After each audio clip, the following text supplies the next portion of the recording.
with all the stories making the headlines at home and around the world. It's the ITV Evening News.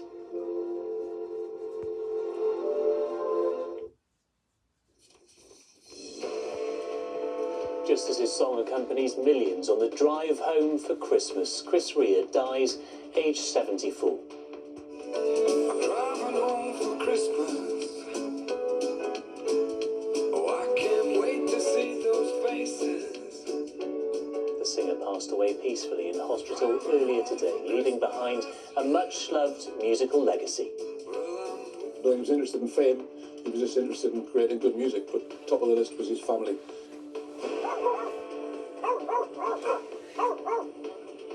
Also tonight, canal turned giant cavity, the extraordinary scenes created by a landslip swallowing water and barges in Shropshire. And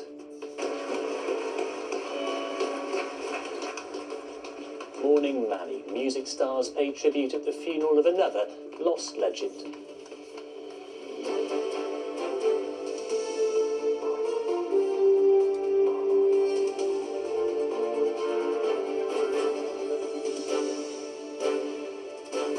This is ITV News with Paul Brand. Good evening. He added musical magic to the drive home for Christmas, but just as millions make their festive getaway, singer and songwriter Chris Rea has died, aged 74. He passed away in hospital today after a short illness. The Middlesbrough musician had a string of hits, but it is his much-loved Christmas song that makes his passing at this time of year all the more poignant. Our entertainment reporter, Rishi Davda, looks back on his career. I'm driving home for Christmas. Oh, I can't wait to see those faces. A song for the season. The gravelly yet smooth sound of Chris Rea is flowing through speakers across the country. Well, I'm moving down that line.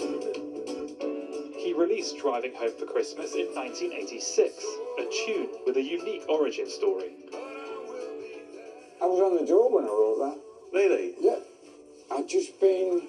My manager had just left me. I'd just been banned from driving. Right. My now wife, Joan, she had to drive down to London, pick me up in the Mini, Yeah. and take me home. Right. And that's when I wrote it. Born in Middlesbrough, Rea's family were in the ice cream business. Chris took his driving test in one of his father's ice cream vans. Fool, if you think it's over. His first sweet taste of success came in America with the track Fool, which in 1978 earned him a Grammy nomination for Best New Artist.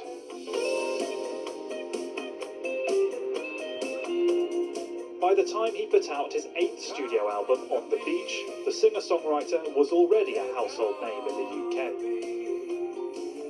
Although this is the road to hell. Before 1989's The Road to Hell secured him the first of 2 #1 albums. Those who shared the stage with Rea early on say his talent was clear to see. He was great at what he did, and he did it with with conviction. Although he was interested in fame, he was just interested in creating good music, but top of the list was his family. He wasn't the sort of guy who would say out, clubbing and that, and turning up at premieres and things. That wasn't Chris. Rea's creativity knew no boundaries. In 1996, he wrote, produced and composed the music for the film La Passione. I don't see myself as a Hollywood film producer. I see myself as a musician that's looking for images for people to watch while they're listening to my music. At the age of 33, he was diagnosed with pancreatic cancer and later had his pancreas removed.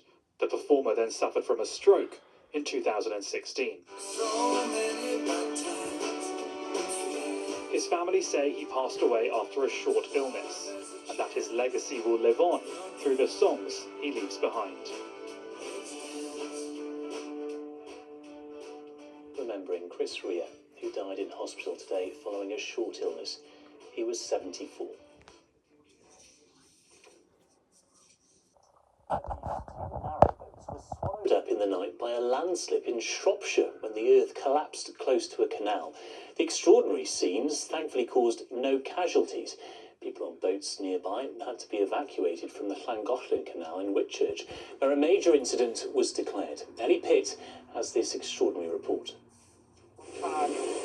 In the middle of the night, sleeping boat owners woke up to the sound of rushing water. See that? See the water flowing? It wasn't water coming into the canal, but leaving and taking their homes with it. Some, new to this stretch of the canal, lost their boat before their adventures on it had barely begun. Futile to fight against the force of nature, they could only stand back and watch as their homes strained and slid into the depths below.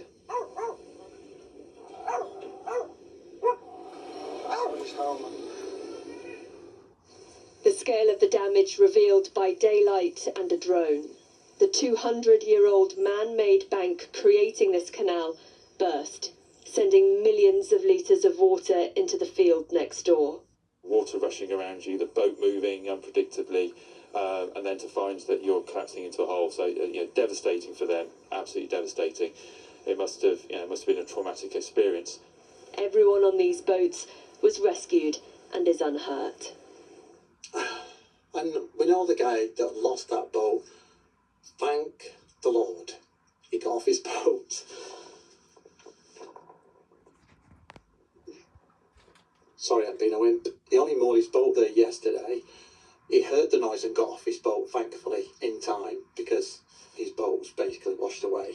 The sinkhole has claimed several homes. Their owners are being rehoused by the council this Christmas. Ellie Pitt, ITV News. In other news, a man has been charged with 56 sexual offences against his ex-wife over a 13-year period. Wiltshire Police announced Philip Young, who's 49 and lives in Enfield in London, will appear before magistrates' courts tomorrow. 5 other men were also charged with carrying out sexual offences against Joanne Young, who's 48. She has waived her anonymity. The singer Barry Manilow has revealed he's been diagnosed with lung cancer. The 82-year-old said in a statement that it had been found early, but he'll need surgery. He insisted he'll still be performing in Las Vegas in February. Drivers are potentially being overcharged for their petrol and diesel. The Competition and Markets Authority said despite prices falling at the pump, fuel companies are still making persistently high profits. It blamed weak competition. And resident doctors returned to work today in England after 5 days of strike action in the midst of a flu outbreak. Hospitals are working to recover from the disruption ahead of Christmas, but some warn the impact will be felt into January and possibly beyond. And finally, we end tonight's programme with another legend, Gary "Manny" Mounfield, the Stone Roses bassist, whose funeral was attended by rock stars and footballers in Manchester today. Among the congregation, Stone Roses singer Ian Brown, Sir David Beckham and Liam Gallagher. Our North of England correspondent Rachel Townsend has a city's farewell.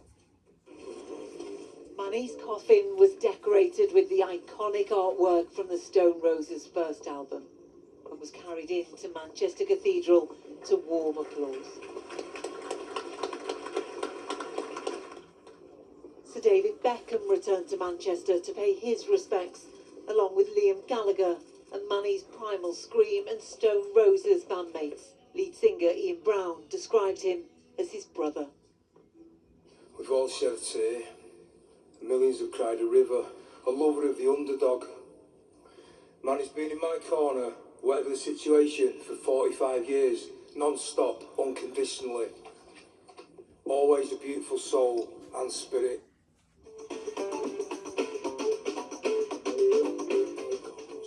Many credit Manny with revitalising Manchester's music scene. A gifted bass guitarist who, with the Stone Roses, provided the soundtrack for millions in the 80s and 90s. Been a fan of the Roses all my life. Showed me appreciation for a great man. Glad I shared the memories. It was my first album at 15 years old.